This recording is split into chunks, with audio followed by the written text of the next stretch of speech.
Hi friends, welcome to the next JS series. In the previous tutorial, we had seen the shipping page and how we had stored the shipping info in the local storage. Here you can see. Once I have submit this save and continue, I have to navigate to the order confirm page. So here you can see this particular shipping page.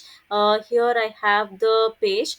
So once I click this save and continue button, I have to push it to this particular order confirm page. So I have to go to this order confirm page. So here I have to display the shipping info, and also I have to display the cart information. So the total price, subtotal tax, and shipping, everything I have to show in the display in the order confirm page. So for the things, we have to get the shipping information. I also want the cart information, where I get the particular shipping info and cart item list. So we had stored everything in the local storage. So we have already settled that particular shipping info and the cart information in the local storage. Here you can see, the cart I have only one item I have. So in the shipping info I have stored in the local storage, so that I get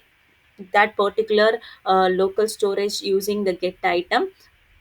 I can get that particular shipping info and the cart info. So before I have to retrieve this particular item, I have to check the user ID is exist. So once I have login, then only I can able to get that particular shipping info and the cart information. So for that I have to check the Windows object is exist, because it's the client component. If it is a server component, Windows object is not exist. So I have to check. So I have to get that particular user ID. If that user ID is exist, I can able to access this particular shipping info and the cart info from that particular local storage. Here if I don't have that particular user ID, it just push it to that navigate to the login page.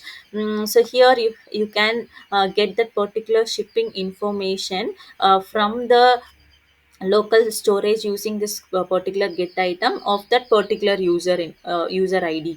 So I have stored this in the stored shipping info. So this storing information is exist, I have to. So here everything is in the stringify format. So I have to convert this into parse method. I have to convert. I store it in the set shipping info using this particular usage, so that I'm getting this shipping info. I have every value in the local storage. I'm getting that particular value. So similarly, I have to get the cart information. I stored it in the stored cart. If the stored cart exists, I have to parse that particular stored cart, and I have to set that particular cart using this usage. So the cart information is stored in this particular cart value.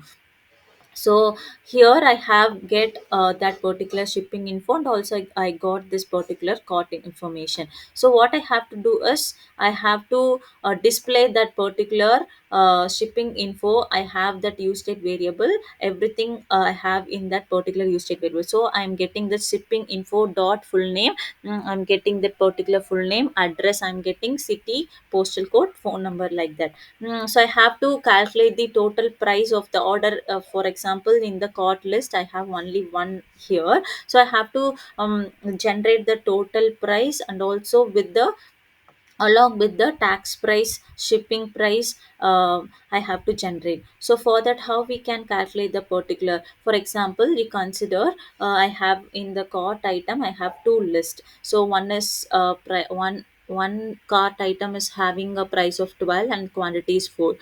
So other cart item is having 9 rupees and quantity is 2. So I have to generate the subtotal. So here initially I have a total is 0.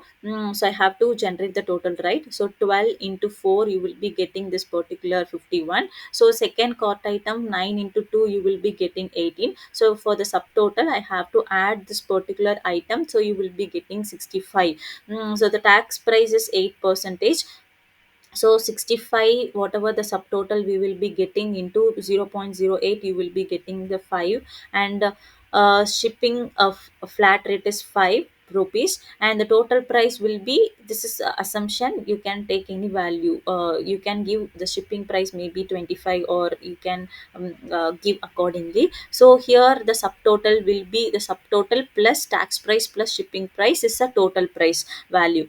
So here the subtotal, the tax price, shipping price, you will be getting the particular total things. So here I have to display the particular thing in this particular return function. So in the cart value, whatever the value I am getting, so here I have to display the total price, tax price, so here, so whatever the, here I have that particular subtotal, using this particular reduce method, I have to generate the subtotal, tax price, tax rate, the tax amount, and total shipping price. And the total price we will be getting the subtotal plus tax plus shipping price, so you will be display this particular total price. So here once I give save and continue, you will be navigate to the particular order confirm page. In the order confirm page, so here I have a cart item of one.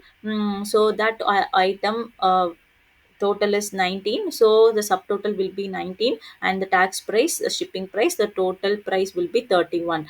Mm, so here I have to give the shipping information of that particular user. So here I have to access this particular address value, name, and city and phone number. So for that I have stored it in the use state variable, so that shipping info dot full name, you will be getting that particular value of that particular username.